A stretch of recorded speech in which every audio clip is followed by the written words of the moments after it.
This setup's going to image the maxillary premolars and molar in a cat. I can't do the traditional way of imaging premolars and molars the same way that I would do it in a dog, because what happens is I direct the X-ray cone through the cat's zygomatic arch, which is very prominent in our felines, and what happens is I get a very dense band of bone right through the teeth that I'm trying to assess. So to do this view, generally what I do is I'll take the endotracheal tube and I'll secure it to the mandible. Once you see the film placement, having it tied behind the cat's ears, which is probably the most common way to secure the endotracheal tube, just simply doesn't work to be able to get the film pushed back far enough in the mouth. If I'm still having difficulty placing the film, what I'll do is I'll untie this side of the tie for my endotracheal tube and just use the opposite side.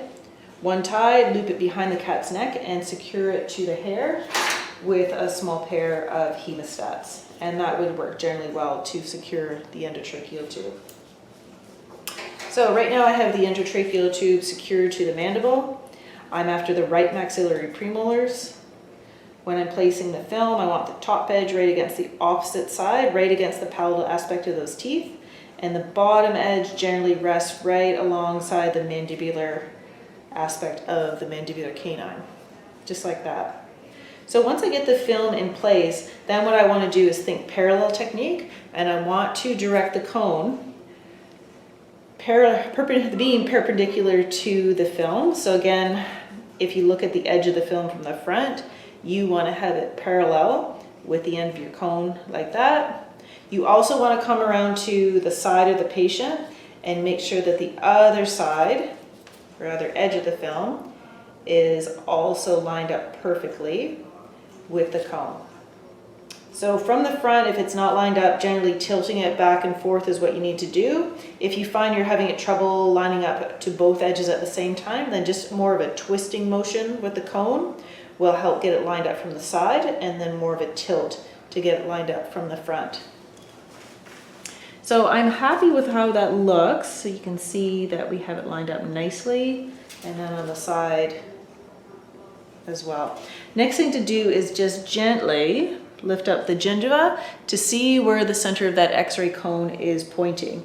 Generally you want it centered around the tooth, a little bit more so on the roots. If you have the cone too far this way, then what will happen is you'll go through a denser portion of the zygomatic arch. So you want to make sure that it's kind of midline. If you end up having the cone too far this way, then you're not going to get a whole lot of roots on the opposite side, and you're just going to get root cut off.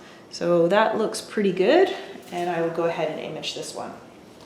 If you're using CR plates, the placement of the film is the same, but because the plates are in these barrier envelopes, what you want to do is look at what edge of the film will be up against the palate, and you actually want to tape that behind the plate.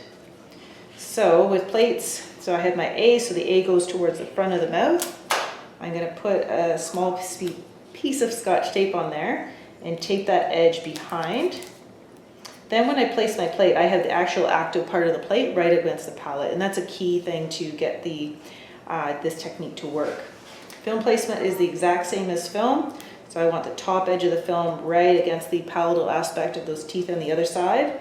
And because the barrier envelope is a lot more flimsy than film, sometimes it's hard to keep the film in place as far as resting against the mandibular canine.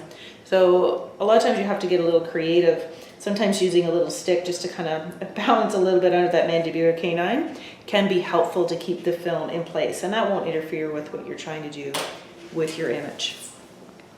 As far as the setup from here, it's the exact same as if I was using normal film. I would look at the edge of my plate, and I want to get it directed so it's parallel with the end of my cone from the front as well as from the side edge as well.